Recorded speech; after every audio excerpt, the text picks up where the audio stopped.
Programang ito ay rated SPG. Striktong patnubay at gabay ng magulang ang kailangan. Maaaring may masiselang tema, lengguwahe, karahasan, sexual, horror o droga na hindi angkop sa mga bata. Bigla ngang dumating itong si Kineto dahil kapatid niya pala itong isang pulis. Agad naman ipinapaalam dito ng isang pulis na hawak nga dito ni Moira itong si Don Pepe. Agad naman tumakas itong si Moira, ngunit hindi na nga ito nahabol pa ng pulis dahil nga sa pagbabantay at pagmamakaawa dito ni Don Pepe na iligtas ito. Dahil gusto nga daw siyang saktan dito ni Moira.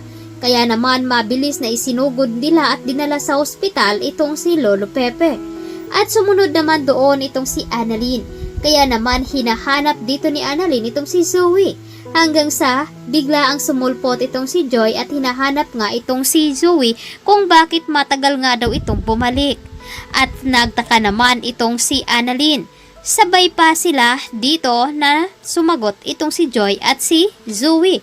Kaya ngayon ay naguguluhan si Annalyn kung sino nga bang nagsasabi sa kanila ng totoo.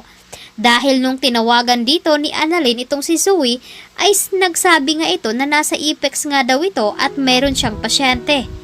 Ang hindi alam dito ni Annalyn na kasama pala dito ni Zoe ang kanyang ina na nasa loob ng kanilang sasakyan. At dahil dito ay unti-unti nang mabisto itong si Zoe ni Annalyn dahil kasabwat niya ito sa pagkawala dito ni Lolo Pepe. At agad niyang sinabi na dahil sa kanya kaya na-miss ang flight dito ni Lolo Pepe at hindi ito nakapunta sa Amerika.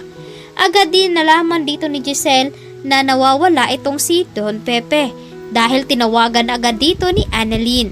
Kaya agad sinabi ni Giselle kay Obeng na nawawala ang kanilang ama. Kaya doon na nga nagpanik itong si RJ at si Giselle upang hanapin na ang kanilang ama. Kaya naisipan agad dito ni Giselle na tawagan si Kineto dahil silang dalawa lamang ang palaging magkasama. Kaya doon nalaman dito ni Giselle na nagpa-day-in nga itong si Don Pepe at ang kanyang apo na si Zoe at si Annalyn.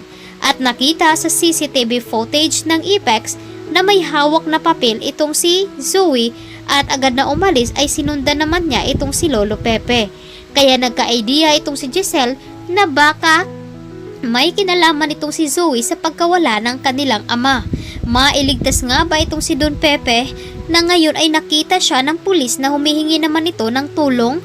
Samantalang nakita naman dito ni Annalyn ang pulis na tumutulong noon kay Moira.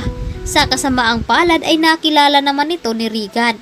Kaya naman nagmaang-maangan itong si Baladja na hindi nga daw niya ito kilala. At sinabing dito ni Regan na hindi niya makakalimutan ang mukha ni Baladja dahil ito nga ang nagpatakas doon sa tao na pumukpok sa kamay dito ni Dr. Annalyn. At dito na nga magsisimula ang pagdududa dito ni Annalyn.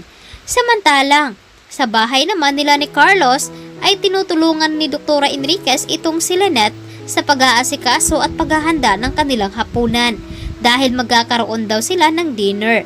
Nagalit si Carlos dahil nga ay hindi niya pinaalam na pupunta doon si Dr. Enriquez. Kaya agad naman sinabi ni Carlos na kung sino mang pupunta doon sa bahay nila ay dapat dumaan muna sa kanya. Unti-unti na nga makakahalata itong si Lynette sa mga pinagagawa dito ni Carlos. At unti-unti na nga lumalabas ang ugali dito ni Carlos na hindi pa nakikilala dito ni Lynette. Pagsisisihan nga ba ito ni Lynette kung bakit nagpakasal siya dito kay Carlos? Dahil ngayon napakasiloso at ibang-iba na ito. At napansin rin naman dito ni Dr. Enriquez na may ibang kinikilos itong si Doc Carlos. Kaya dito na ba magsisimula ang kanilang pag-aaway? Nang lumabas nga ang tunay na ugali dito ni Carlos dahil sa kanyang pagsiselos. Kaya ito ang dapat nating aabangan bukas dito lamang sa Abot Kamay na Pangarap.